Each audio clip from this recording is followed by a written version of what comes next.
نحمده ونصلي على رسوله الكريم اما بعد فاعوذ بالله من الشيطان الرجيم بسم الله الرحمن الرحيم وإذ أخذنا ميثاقكم لا تسفكون دماءكم ولا تخرجون أنفسكم من دياركم ثم أقررتم وأنتم تشهدون ثم أنتم هؤلاء تقتلون أنفسكم وتخرجون فريقا منكم من ديارهم تظاهرون عليهم بالإثم والعدوان وإن يأتوكم أسارى تفادوهم وهو محرم عليكم إخراجهم أفتؤمنون ببعض الكتاب وتكفرون ببعض فما جزاء من يفعل ذلك منكم إلا خزي في الحياة الدنيا ويوم القيامة يردون إلى أشد العذاب وما الله بغافل عما تعملون أولئك الذين اشتروا الحياة الدنيا بالآخرة فلا يخفف عنهم العذاب ولا هم ينصرون۔ اور جب ہم نے تم سے وعدہ لیا کہ آپس میں قتل نہ کرنا اور آپس والوں کو جلا وطن نہ کرنا، تم نے اس کا اقرار کیا اور تم اس کے شاہد بنے، لیکن پھر بھی تم نے آپس میں قتل کیا اور آپس کے ایک فرقے کو جلا وطن بھی کیا، اور گناہ اور زیادتی کے کاموں میں ان کے خلاف دوسروں کی طرفداری کی۔ ہاں، قیدی بن کر تمہارے پاس آئے تو تم نے ان کے فدیے دیے، لیکن ان کا نکالنا جو تم پر حرام تھا اس کا کچھ خیال نہ کیا۔ کیا بعض احکام پر ایمان رکھتے اور بعض کے ساتھ کفر کرتے ہو؟ تم میں سے جو بھی ایسا کرے گا اس کی سزا اس کے سوا کیا ہو کہ دنیا میں رسوائی اور قیامت کے دن سخت عذابوں کی مار۔ اللہ تعالیٰ تمہارے اعمال سے بے خبر نہیں۔ یہ وہ لوگ ہیں جنہوں نے دنیا کی زندگی کو آخرت کے بدلے میں مول لیا، ان سے نہ تو عذاب ہلکے ہوں گے اور نہ ان کی مدد کی جائے گی۔ محترم ناظرین، میں نے آپ کے سامنے سورہ بقرہ کی آیت نمبر 74، 75 اور 76 تلاوت کی ہیں، اور جس کا اردو با محاورہ ترجمہ بھی میں نے آپ کے سامنے گوش گزار کیا ہے۔ ان آیات کریمہ میں اللہ رب العزت یہود و نصارہ کو اپنا عہد، اپنا میثاق یاد کروا رہے ہیں، اور ساتھ ہی فرما رہے ہیں کہ جو تم نے میثاق کیا تھا، عہد لیا تھا تم سے، ان میں سے تم کچھ پر تو ایمان رکھتے اور کچھ پر تم ایمان نہیں رکھتے۔ یہ کیسا تمہارا ایمان ہے جو جی میں من میں آئے تو مان لیتے ہو، جو من میں نہ آئے تو اس کو توڑ دیتے ہو؟ یہ کیسی تمہاری شریعت ہے؟ یہ کیسا تمہارا دین ہے؟ تم شرعی حدود و قیود کا خیال نہیں رکھتے، من چاہے اور من مانے فیصلے کرتے ہو، اور شرعی حدود و قیود کا جو میثاق اللہ نے تم سے لیا تھا اس کی پاسداری نہیں رکھتے۔ محترم ناظرین، مدینہ میں اوس اور خزرج، انصار مدینہ کے یہ دو قبیلے تھے۔ اسلام سے پہلے ان دونوں قبیلوں کی آپس میں کبھی نہیں بنتی تھی، ہمیشہ آپس میں ایک دوسرے جنگ و جدل کرتے رہتا تھا ان کا۔ اور اسی طرح مدینے کے یہودیوں کے بھی 3 قبیلے تھے، بنی قینقاع، بنی نذیر اور بنی قریظہ۔ بنی قینقاع اور بنی نذیر تو خزرج کے طرفدار اور ان کے بھائی بنے ہوئے تھے، اور اسی طرح بنی قریظہ کا بھائی چارہ اوس کے ساتھ تھا۔ جب اوس اور خزرج میں جنگ و جدل ہوتی تو یہودیوں کی یہ تینوں گروہ اپنے اپنے حلیف کا ساتھ دیتے تھے اور ان سے مل کر ان کے دشمنوں سے لڑتے۔ دونوں طرف کے یہودیوں کے ہاتھ مارے جاتے اور موقع پا کر ایک دوسرے کے گھروں کو بھی لوٹ لیا جاتا تھا، دیس نکالا بھی کرتے تھے، مال و دولت پر بھی قبضہ کر لیا کرتے تھے، اور جب لڑائی موقوف ہو جاتی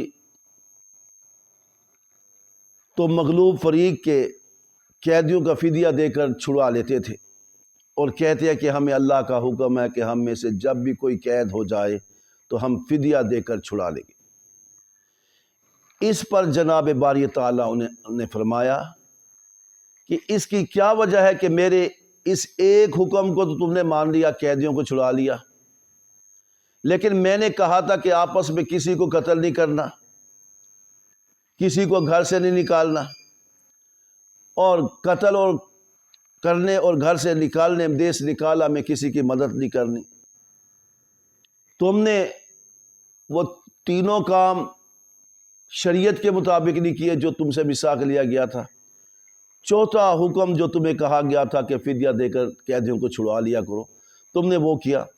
اس بات پر اللہ فرماتے وَإِذْ أَخَذْنَا مِيثَاقَكُمْ لَا تَسْفِكُونَ دِمَاءَكُمْ وَلَا تُخْرِجُونَ أَنفُسَكُمْ مِنْ دِيَارِكُمْ، کہ جب ہم نے تم سے یہ عہد لیا تھا کہ آپس لا تسفکون دماءکم، تم نے خون نہیں بہانا آپس کا، ولا تخرجون انفسکم من دیارکم، اور ایک دوسروں کو گھروں سے نہیں نکالنا، دیس نکالنا نہیں کرنا، ثم اقررتم وانتم تشہدون، تم نے اقرار کر لیا کہ ہم ایسا ہی کریں گے اور تم گواہ بھی تھے اس بات کی۔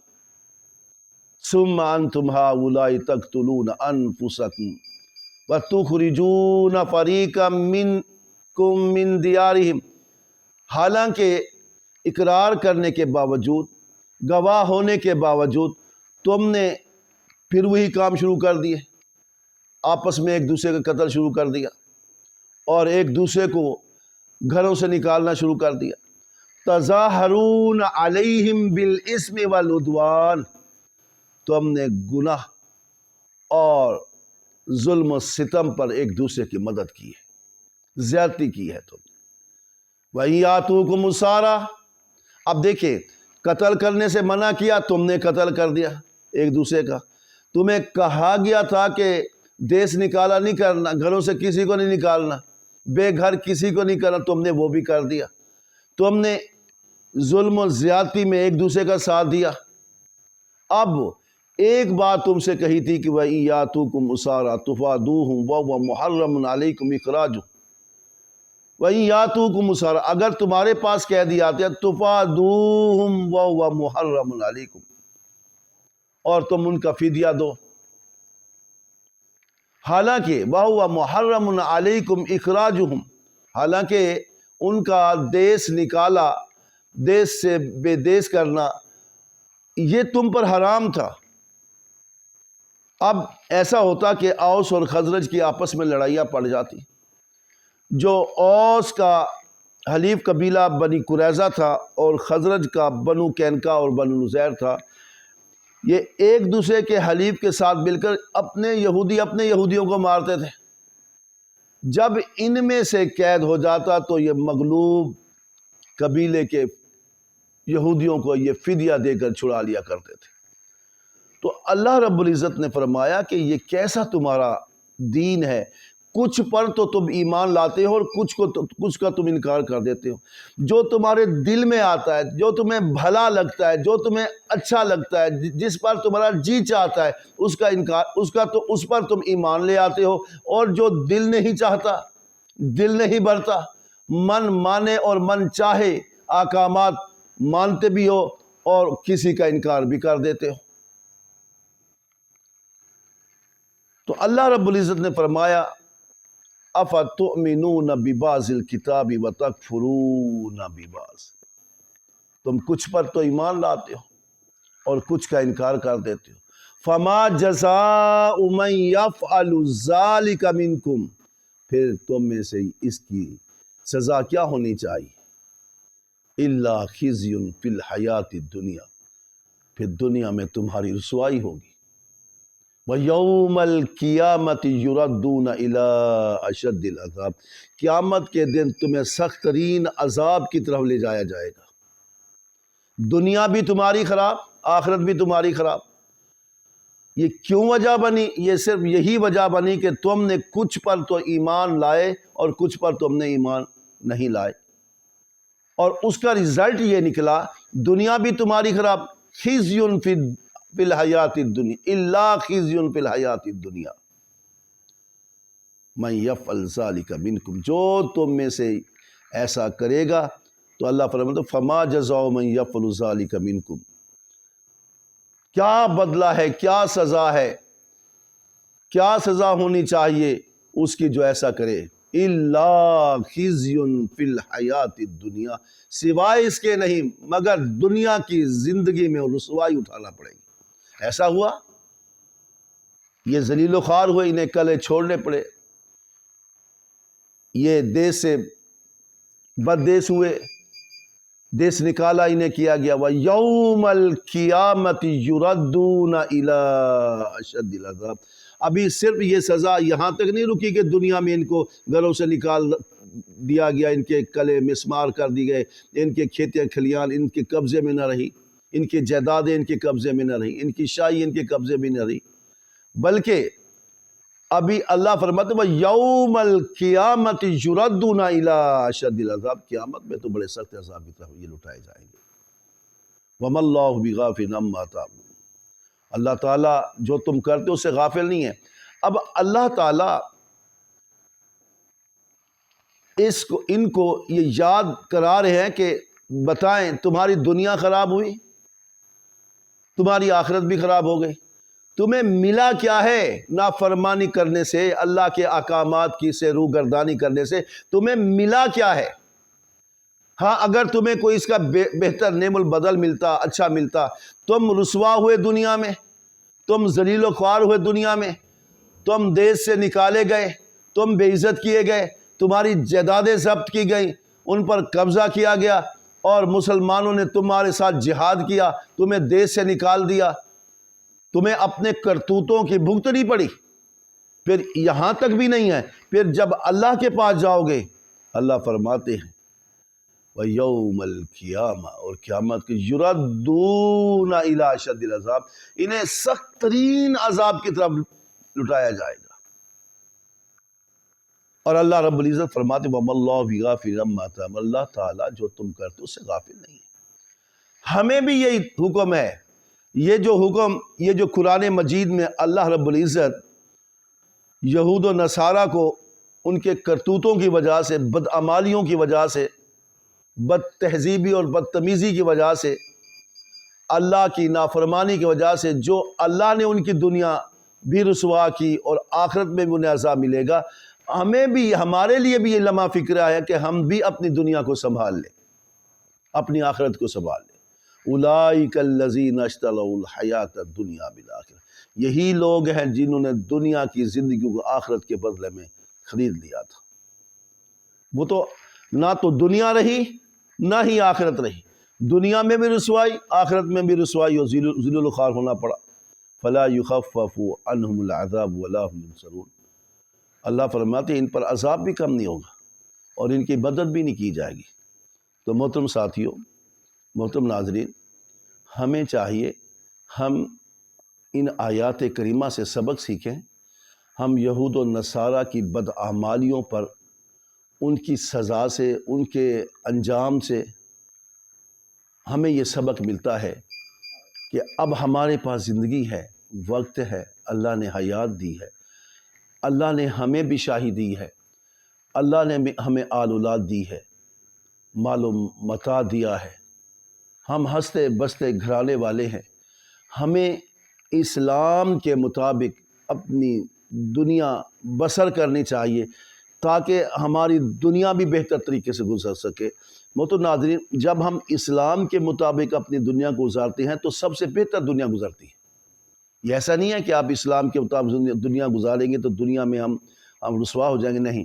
اسلام ایک ایسا فطرتی مذہب ہے جس پر عمل کرنے سے ہم فطرت کے مطابق عمل کرتے ہیں، ہم فطرت پہ آ جاتے ہیں، اور جب فطرت پہ آتے ہیں، کل مولود یولد علی فطرت اسلام، ہر بچہ فطرت اسلام پہ پیدا ہوتا ہے۔ اس کے ماں باپ ہوتے ہیں یہودی ہوتے ہیں تو اسے یہودی بنا دیتے ہیں، نصرانی ہوتے ہیں تو اسے نصرانی بنا دیتے ہیں۔